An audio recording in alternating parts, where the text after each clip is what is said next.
नमस्कार, लोकसभा टीवी में आपका स्वागत है। मैं हूं इरशाद अली। आइए शुरू करते हैं खबरों का सिलसिला, मगर उससे पहले सुर्खियों पर एक नजर।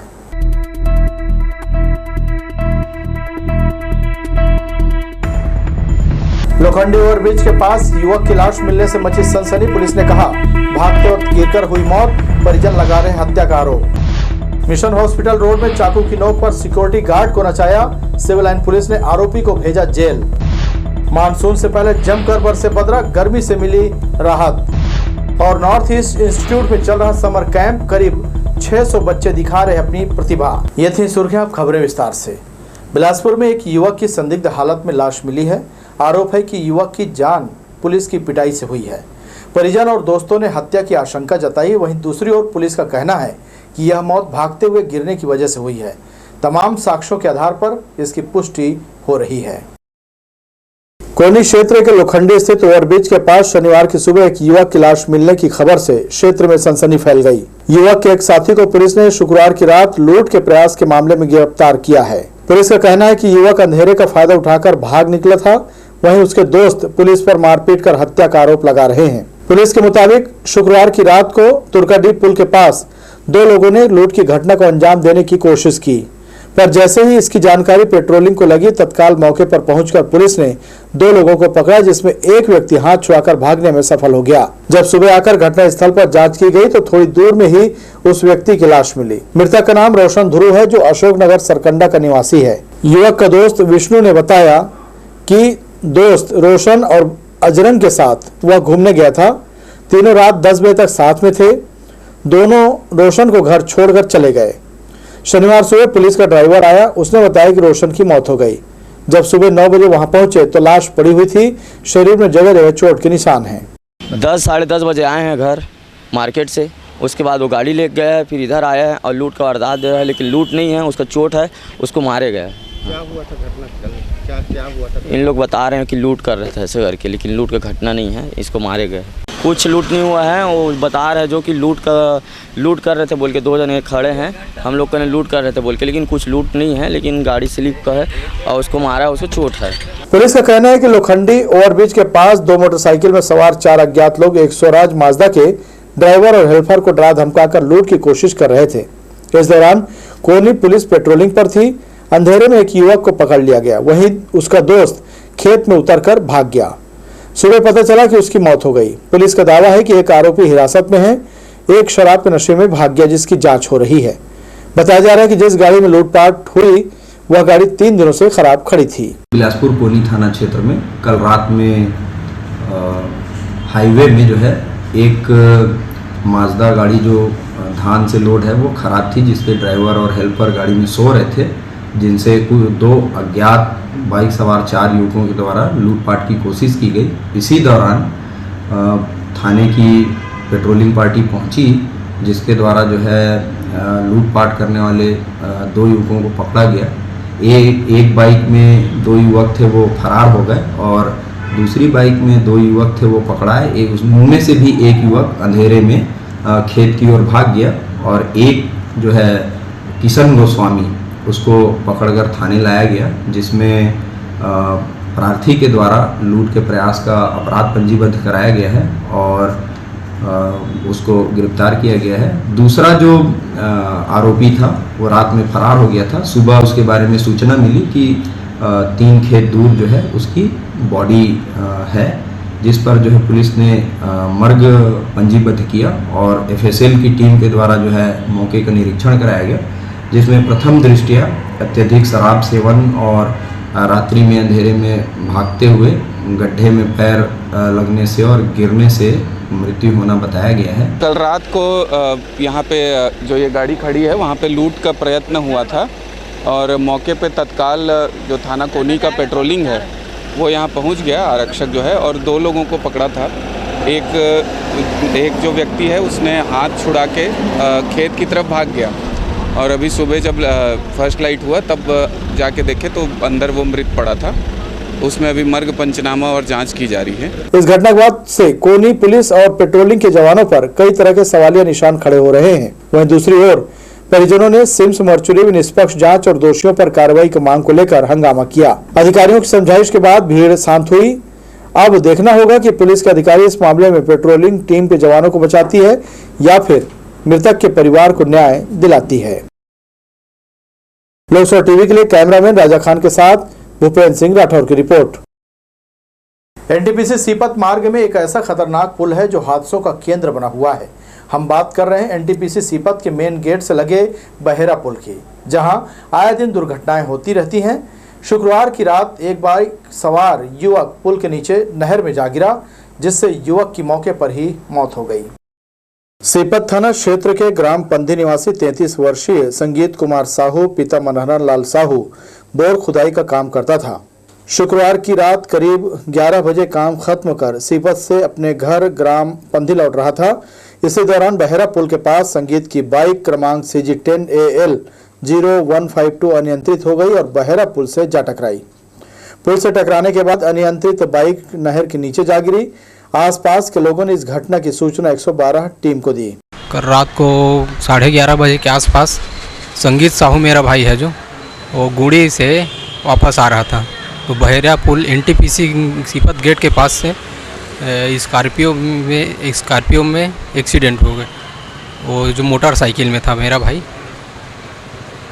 और इसी घटना को वो देख के मतलब जो बगल में रहते हैं वो लोग फ़ोन किए 112 को, उससे मालूम हुआ हम लोग को।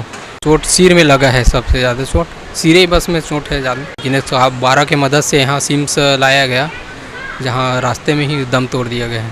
मौके पर पहुंची डायल 112 ने संगीत को सिम्स में भर्ती कराया, जहां उपचार के दौरान उसकी मृत्यु हो गई। 112 की टीम ने बताया कि संगीत साहू ग्राम मोहरा का रहने वाला था, जो शादी के बाद ग्राम पंधी में रहने लगा था। संगीत की 9 साल की एक लड़की और 6 साल का एक लड़का है।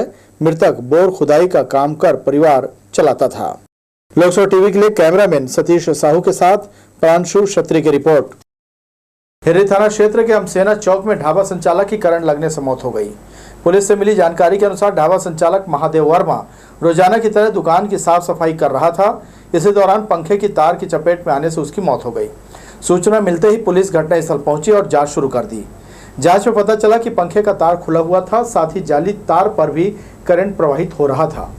किसी तरह बिजली को बंद कराया गया और लाश को बाहर निकाला गया। पुलिस मर्ग कायम कर शव का पोस्टमार्टम करा परिजनों के सुपुर्द कर दिया है।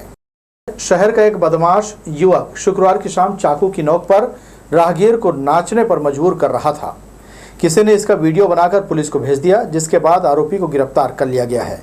वहीं आरोपी को छुड़ाने के लिए शनिवार सुबह तक नेताओं का फोन थानेदारों को आता रहा।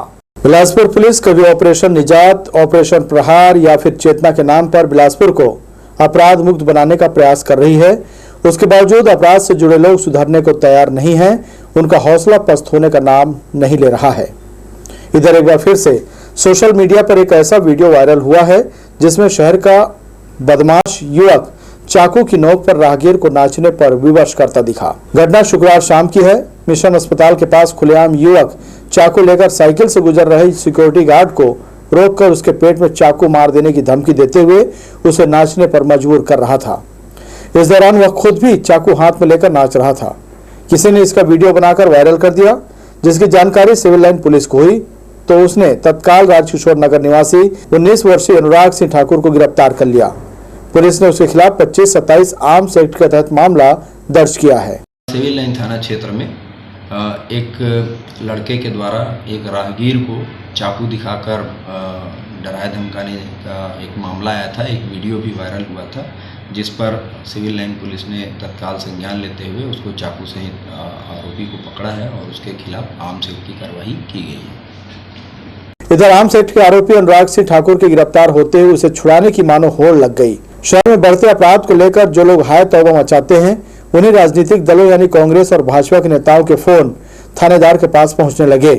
यहां तक कि विभाग के भी कुछ लोग उसे छुड़ाने या फिर सामान्य धारक तहत कार्रवाई करने के लिए जोर देने लगे। लेकिन थाना प्रभारी प्रदीप आर्य ने किसी की एक नहीं सुनी और आरोपी के खिलाफ 2 गवाहों की मौजूदगी में FIR दर्ज कर उसे जेल भेज दिया। लोकसभा टीवी के लिए कैमरामैन राजा खान के साथ भूपेंद्र सिंह राठौर की रिपोर्ट। चकरवाटा के इंद्रपुरी से एक अप्राकृतिक कृत्य का मामला सामने आया है। पत्नी की शिकायत पर पुलिस ने मामले को गंभीरता से लेते हुए अपराध दर्ज कर लिया और आरोपी पति को 24 घंटे के भीतर गिरफ्तार कर लिया। महिला ने बयान में बताया कि शादी को महज 3 माह ही हुए थे और इधर पति अप्राकृतिक कृत्य की घटना को लगातार अंजाम दे रहा था। पीड़िता ने इसका विरोध भी किया मगर पति मनमर्जी करता रहा। घबराई महिला हिम्मत जुटाते हुए इसकी शिकायत पुलिस से की। चकरभाटा पुलिस आरोपी चंद्रशेखर ध्रुव के खिलाफ धारा 377 के तहत कार्रवाई की है। शहर के एनटीपीसी सीपत क्षेत्र में अवैध रेत उत्खनन कर परिवहन का कार्य जोरों पर चल रहा है। बेलतरा विधानसभा क्षेत्र के ग्राम पिपरा से रेत निकालकर बेचने के कार्य के साथ बिना नंबर के ट्रैक्टरों में नाबालिगों द्वारा परिवहन कराया जा रहा है। इस ओर जिला प्रशासन के अधिकारी आंख मूंदे हुए हैं। इस मामले को लेकर ट्रैक्टर मालिकों ने बताया कि सीपत थाने में 2000 रुपये महीना देते ही सभी गाड़ियां आसानी से चलती हैं। यही वजह है कि ट्रैक्टर मालिक बरसात से पहले ही धंधा चलाने आसानी से रेत डंप कर रहे हैं। HDFC बैंक सरकंडा द्वारा सेंट्रल गुरुद्वारा के पास रहने वाली संध्या मिश्रा के खिलाफ धोखाधड़ी का मामला दर्ज कराया है। एक अन्य मामले में पानीपत हरियाणा की अदालत द्वारा उनके बैंक खाते को फ्रीज किया गया था। इसी दौरान संध्या मिश्रा के बैंक खाते से 14,86,012 रुपये पीड़ित के खाते में डाला जाना था, जिसके लिए कुछ समय के लिए संध्या मिश्रा के खाते पर जारी प्रतिबंध को हटाया गया। इसी बीच जिस नंबर पर राशि ट्रांसफर की गई थी वह अकाउंट नंबर गलत होने की वजह से 14,86,000 रुपये वापस संध्या मिश्रा के खाते में आ गए। संध्या मिश्रा को ये भली भांति जानकारी थी कि इस रकम पर उसका हक नहीं है, फिर भी उसने उस रकम को निकाल कर खर्च कर दिया।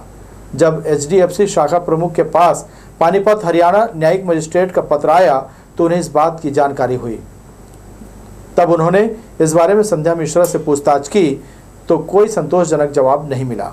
इसके बाद उसके खिलाफ धोखाधड़ी का एक और मामला सरकंडा थाने में दर्ज कर लिया गया। ऑनलाइन ठगी करके उससे 18.5 लाख रुपए जो है वो ले लिए गए थे, जिस पर उन पैसों को बैंक के माध्यम से होल्ड कराया गया था और होल्ड कराने के बाद पैसे वापसी की कार्रवाई कराई गई, जिसमें वो पैसा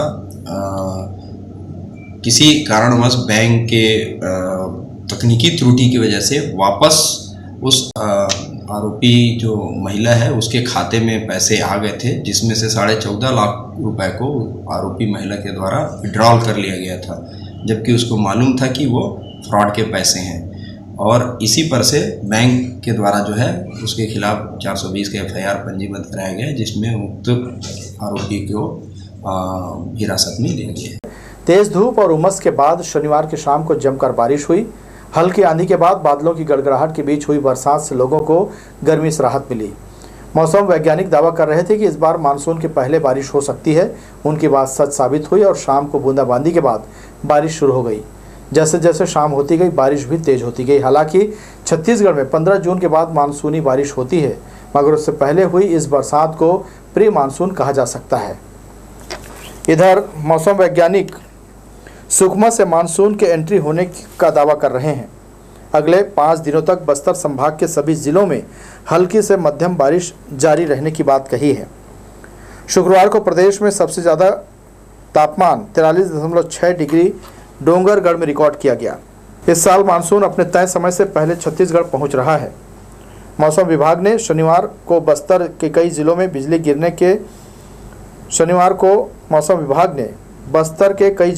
गिरने का येलो अलर्ट जारी किया था। शनिवार दोपहर बाद बस्तर सहित प्रदेश के कई जिलों में आंशिक रूप से बादल छाए और बारिश शुरू हो गई।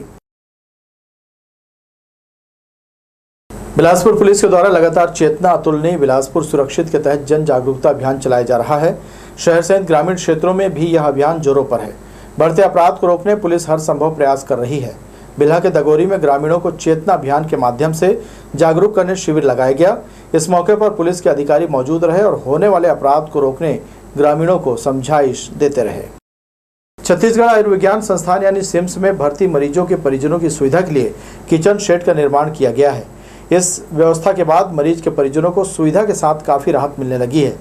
गौरतलब है कि इससे पहले यहां आने वाले लोगों को खुले आसमान के नीचे भोजन पकाने की मजबूरी हुआ करती थी और परेशानियों का भी उन्हें सामना करना पड़ता था। कलेक्टर की पहल से अब यहां किचन शेड बनकर तैयार हो गया है, जहां वाटर कूलर, पंखा के साथ ही बैठने की व्यवस्था भी की गई है। व्यवस्था होने से खाना बनाने में और रहने में थोड़ा सा बढ़िया व्यवस्था हो गया है। पहले के अलावा बहुत अच्छा बन गया है। पहले आते थे तो वहाँ झाड़ के नीचे तो कहीं पर बनाते थे, पानी उनी गिर जाता था तो बहुत परेशानी झेलना पड़ता था। बढ़ेंगे अहम खबरों की ओर, मगर उससे पहले सुर्खियों पर एक नजर।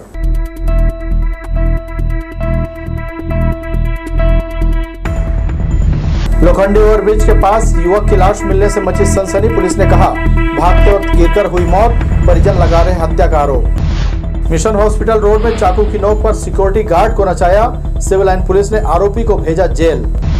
मानसून से पहले जमकर बरसे बदरा, गर्मी से मिली राहत। और नॉर्थ ईस्ट इंस्टीट्यूट में चल रहा समर कैंप, करीब 600 बच्चे दिखा रहे अपनी प्रतिभा। रेलवे खेल संघ के द्वारा रेलवे नॉर्थ ईस्ट इंस्टीट्यूट मैदान में ग्रीष्मकालीन खेल प्रशिक्षण शिविर का आयोजन किया गया है। 1 मई से 15 जून तक हो रहे इस आयोजन में खेल संघ के द्वारा 15 खेलों का आयोजन किया गया है। करीब 600 बच्चे इस शिविर में हिस्सा ले रहे हैं। अलग अलग विधाओं में बच्चे अपना जौहर दिखा रहे हैं। इस दौरान यहाँ बच्चों को इंग्लिश भी सिखाई जा रही है। बुधवारी बाजार स्थित नॉर्थ ईस्ट इंस्टीट्यूट में 1.5 महीने का ग्रीष्मकालीन कैंप लगाया गया है। 15 जून की शाम 5 बजे इसका समापन होगा। जीएम के मुख्य आतिथ्य में इस दौरान बच्चों को प्रमाण पत्र दिए जाएंगे। जिन बच्चों ने कला के क्षेत्र में प्रशिक्षण प्राप्त किया है वह अपनी प्रस्तुति भी देंगे।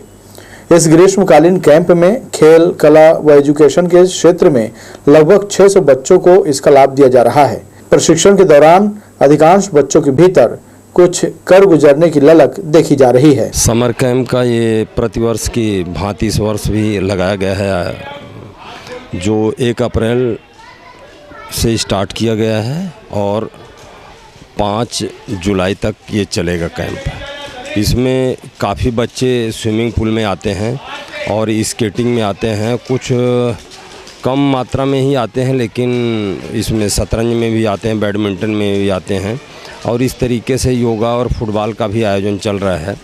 और एनईआई के माध्यम से जो लगाया गया है, फुटबॉल लगाया गया है और बास्केटबॉल, वॉलीबॉल, काफ़ी मतलब टेबल टेनिस वगैरह लगाया गया है, तो उसमें काफ़ी बच्चे फुटबॉल में आते हैं। इंस्टीट्यूट के नए पदाधिकारियों की पहल पर इस कैंप की शुरुआत 15 अप्रैल को की गई थी।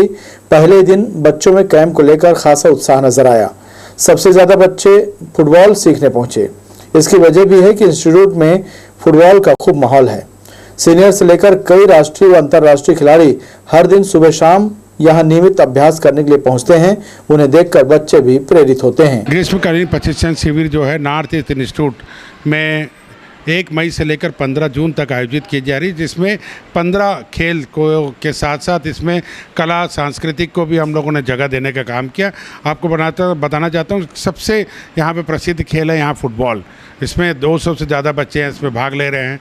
उसके बाद बास्केटबॉल है, वॉलीबॉल है, उसके बाद स्केटिंग है, उसके बाद आपका चेस है, फिर उसके बाद हमारा मार्शल आर्ट है, टेबल टेनिस है और उसके बाद हमारा जो गिटार है, केसियो है, ड्राइंग एंड पेंटिंग है।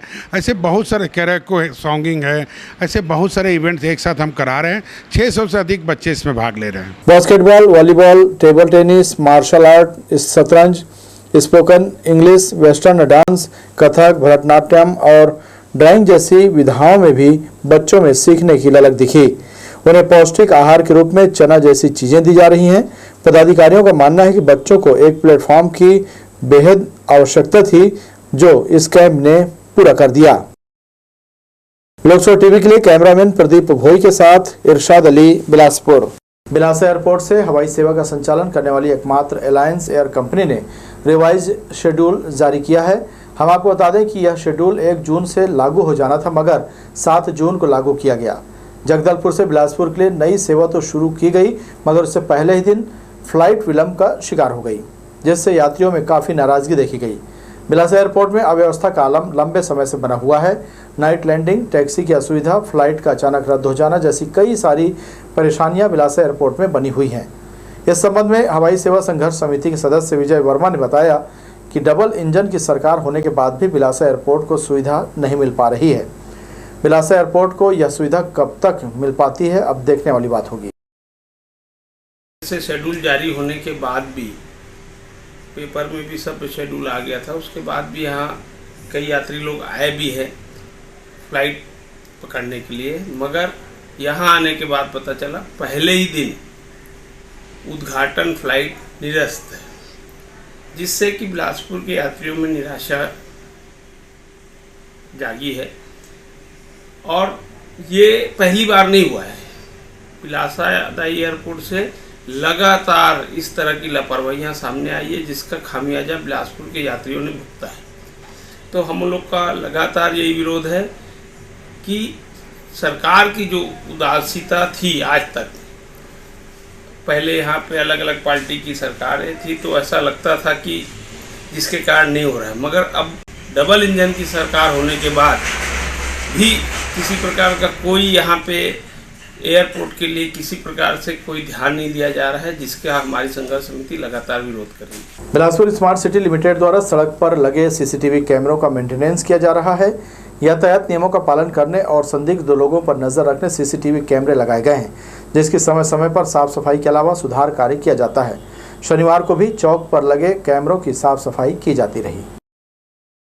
छत्तीसगढ़ भवन से कांग्रेस भवन की ओर जाने वाली सड़क काफी समय से जर्जर अवस्था में है। इस सड़क में जगह जगह गड्ढे होने के कारण आवागमन करने वाले लोगों को दिक्कतों का सामना करना पड़ रहा है। कुछ महीने पहले विकास कार्यों के नाम पर इस सड़क को खोदा गया था, जिसकी सही तरीके से रेस्टोरेशन नहीं की गई। नतीजतन यह सड़क जर्जर हो गई है, जिसका खामियाजा यहां से गुजरने वाले वाहन चालकों को भुगतना पड़ रहा है। शहर के व्यस्ततम मार्ग अग्रसेन चौक सिग्नल के पास स्थित खुला नाला किसी की मौत की वजह बन सकता है। अक्सर इस चौक से बड़ी संख्या में लोगों का आना जाना बना रहता है। सत्यम चौक की ओर जाने वाले लोगों को किनारे से होकर गुजरना पड़ता है। किसी दिन बैलेंस बिगड़कर कोई अगर इस खुले नाले में गिर गया तो उसे गंभीर चोट लग सकती है या फिर मौत भी हो सकती है। निगम को इस ओर ध्यान देने की जरूरत है ताकि खुले इस नाले के कारण किसी को अपनी जान से हाथ न धोना पड़े। इस नाले के ऊपर लगा जाली भी गायब रहता है। सिम्स मार्ग पर अंडरग्राउंड केबल लगाने के लिए सड़क पर खुदाई किया गया था, जो अब तक पूरा नहीं हो सका है, जिसकी वजह से यह सड़क उबड़ खाबड़ मार्ग में तब्दील हो चुकी है। समय रहते कार्य पूरा कर सड़क को समतल किया जाना था, मगर ऐसा नहीं हो सका। वहीं अब दूसरी ओर भी खुदाई कर दिया गया है, जिसके कारण सड़क वन वे हो गया और लोगों को आने जाने में दिक्कतों का सामना करना पड़ रहा है। कई बार मरीजों को लेकर आ रही एम्बुलेंस भी इस मार्ग में फंस जाती है। मानसून सिर पर है, वहीं निगम के द्वारा मगरपारा चौक में बनाए गए नाले को अब तक बड़े नाले में तब्दील नहीं किया गया है। राहगीर और स्थानीय लोगों को इस निर्माण से महीनों परेशानियों का सामना करना पड़ रहा है। अब देखना यह होगा कि इस काम को निगम कितनी तेजी से करता है या फिर बारिश के कारण लोगों को तकलीफ का ही सामना करना पड़ेगा। मौसम बदलने का वक्त आ चुका है। जब जब ऐसा अवसर आता है, डॉक्टरों के यहाँ मरीजों की भीड़ लग जाती है। गर्मी से मानसून की ओर बढ़ रहे इस वातावरण में गर्मी के साथ साथ मानसूनी बारिश से लोगों को कई तरह की परेशानियां होती हैं। भले ही अभी पानी जैसी कोई परेशानी नहीं आई, मगर गर्मी और उमस के प्रभाव से लोग मरीज बन रहे हैं। सरकारी सहित प्राइवेट अस्पतालों में बुजुर्ग और बच्चों को उल्टी, दस्त, चक्कर आने की शिकायत में इलाज और भर्ती किया जा रहा है। शरीर में पानी कम होने की वजह से भी लोगों को कई तरह की बीमारियां घेर रही हैं। तो ये थी हमारी लोकसभा टीवी की तमाम खबरें। अगले बुलेटिन में आपसे फिर होगी मुलाकात। तब तक के लिए इरशाद को दीजिए इजाज़त। नमस्कार।